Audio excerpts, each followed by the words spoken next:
Yes, Kenneth Okonkwo don talk about wetin dey happen for Nigeria, particularly this defection where satanic PDP members are moving to satanic APC.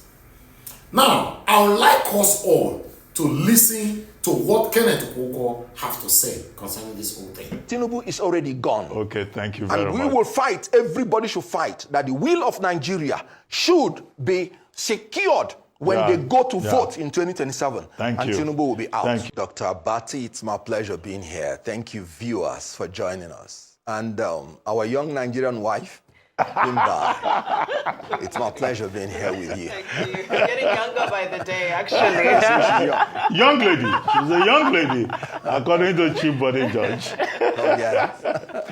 Anyway, my brother. Now, first, let's start with some clarification. You were very active in the Labour Party.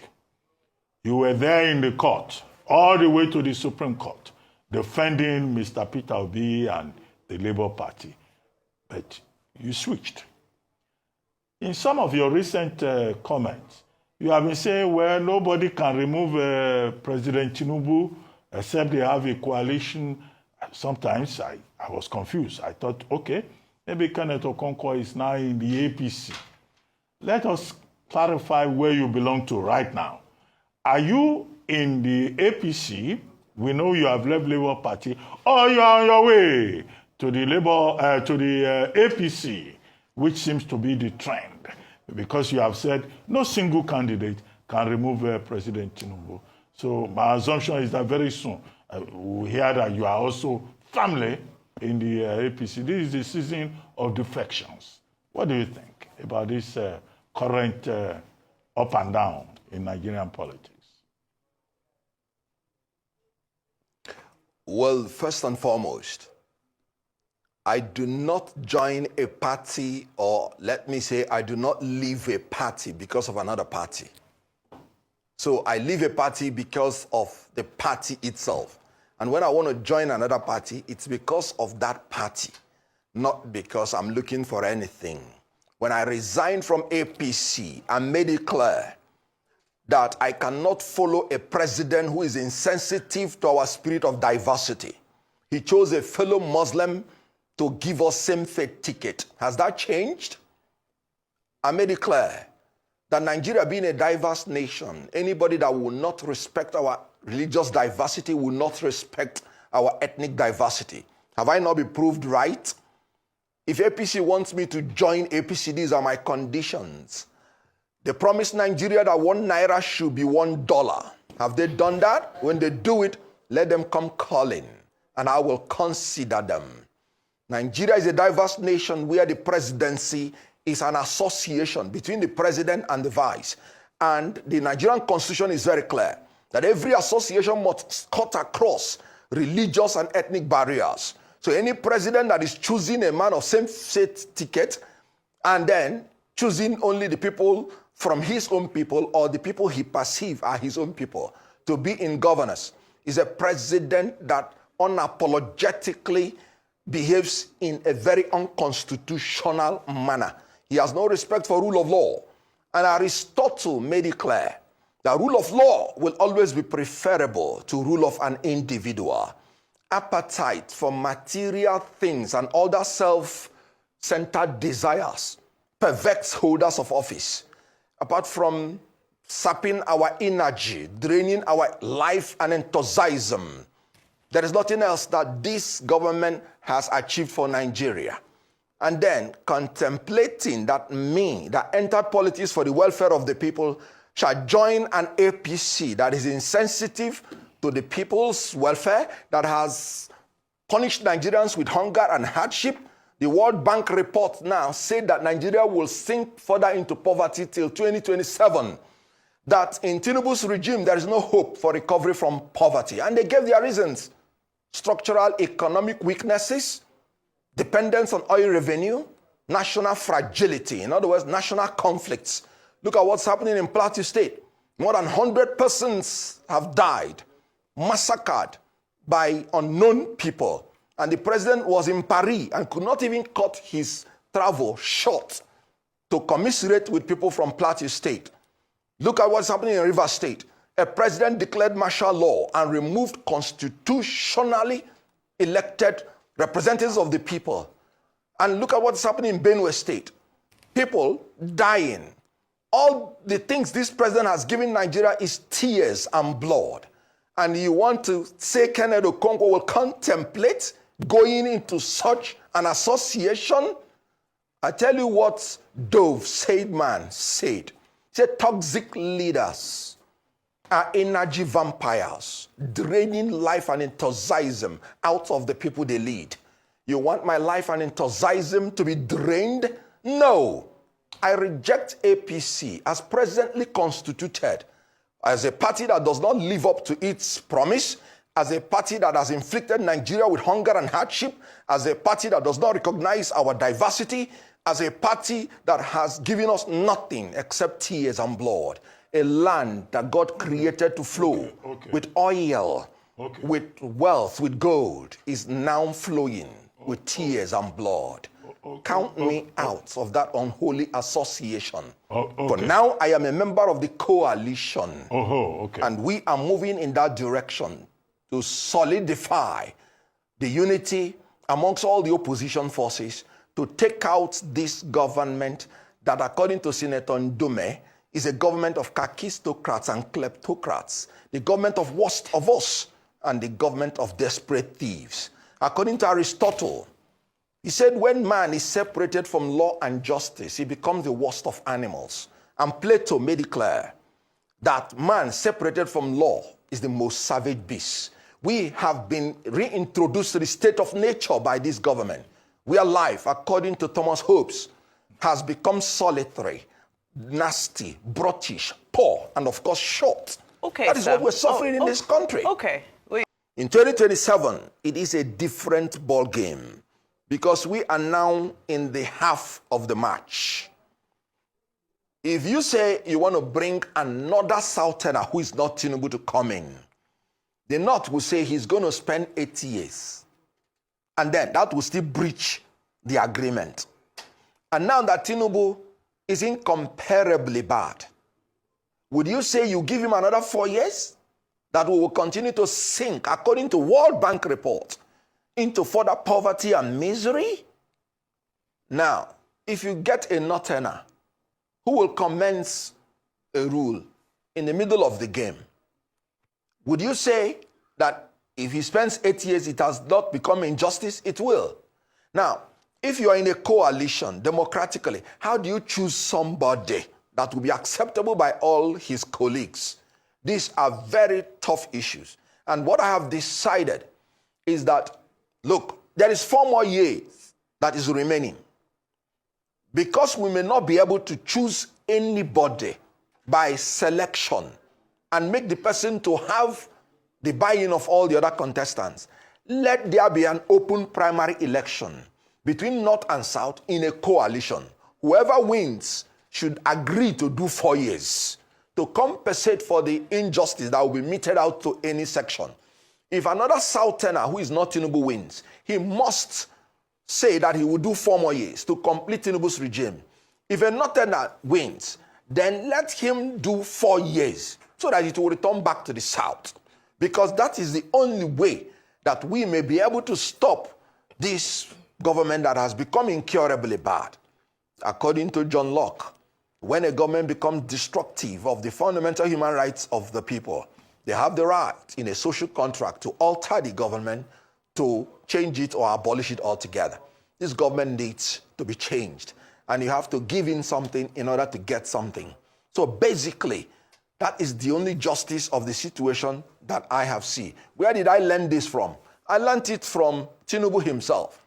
In 2015, TINUBU sided with the Northerners against Reuben Abati's principle. And the South-South, they were pleading, let them complete their term. But TINUBU, out of self-preservation, out of the below-come philosophy, he said no. He aligned with the North and chose one of his own to be the vice president. He preferred the power going back to the North rather than remaining in the South, so that it will pave way for him in the next 8 years to become president.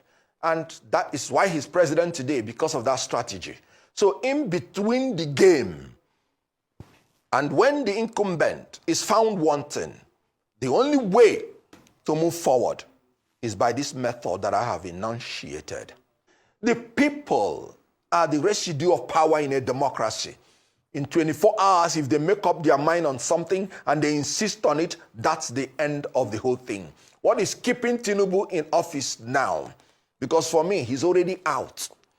What is keeping him in office? What is making people to defect to APC is because of their belief that we are not a nation of law and justice, but a nation ruled by an individual. They believe that if TINUBU sanctions you, no matter what the people think, you are already in there. Let's take the case of Delta State.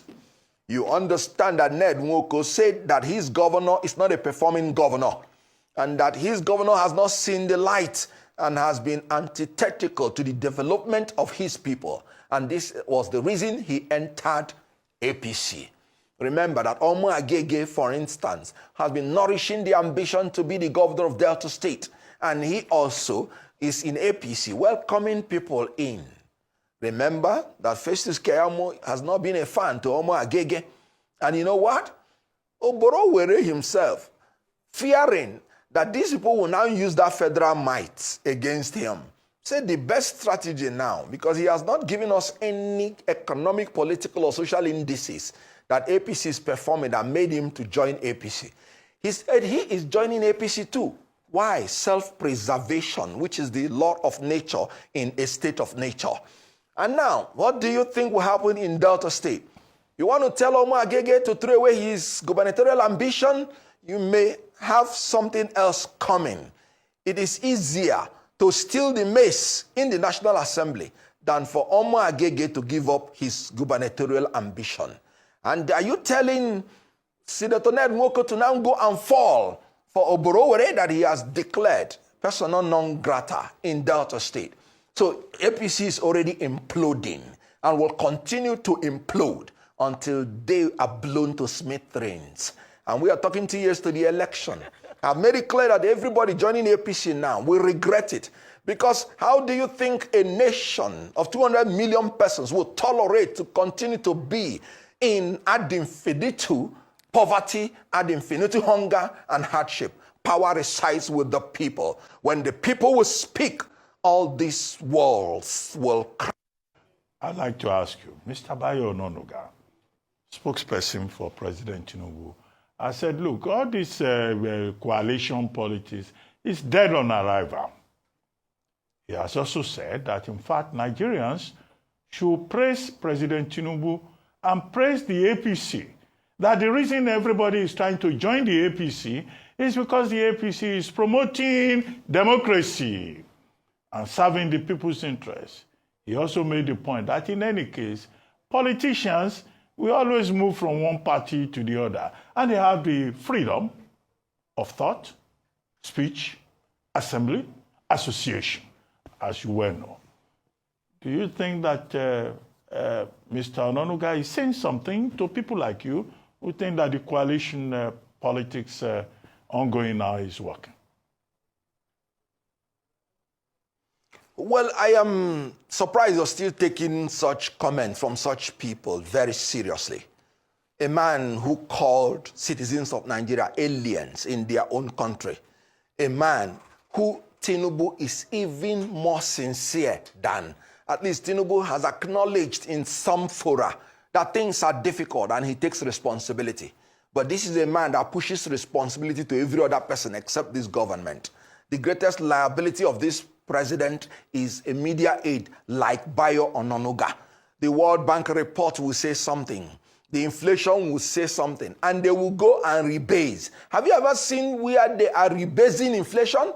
Inflation means the rate of increase in prices of commodities and services over a period of time. And this government, I bought a bag of rice, for instance, in December, 109,000. And in March, I bought it the same price. And this government said they have rebased inflation and reduced inflation from 34% to 24%. I am not aware of any economics that performs like that.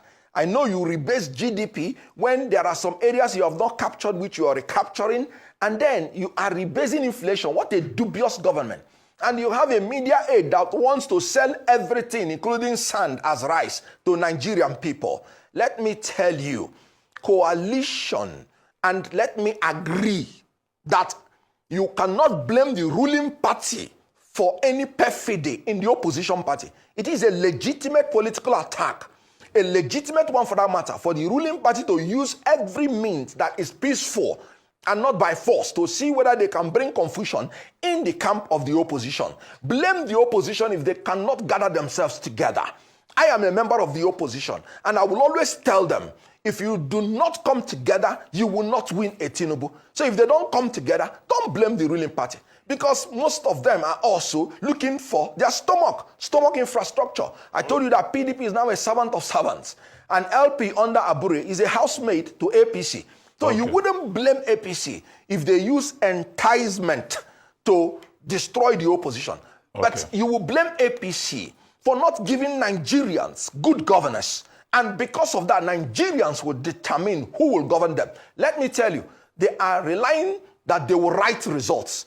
People going into APC is because they want to come under self-preservation of writing results. That's why I said, if you separate man from law and justice, he will become the most savage of beasts. Without it, TINUBU is already gone. Okay, thank you very much. And we will fight, everybody should fight, that the will of Nigeria should be secured when they go to vote in 2027. Thank and you. TINUBU will be out. Thank you.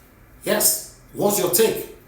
Put it on the comment section, guys. This is Nigeria Watch Media. Join us every day, 7 p.m. Nigerian time. Let's continue to talk about the things that are affecting you and I. Like our videos, share our videos, subscribe to our channel, hit the notification bell in case a pre-recorded video is posted. You'll be notified. Speak truth to power at all times. Take care, guys, and bye for now.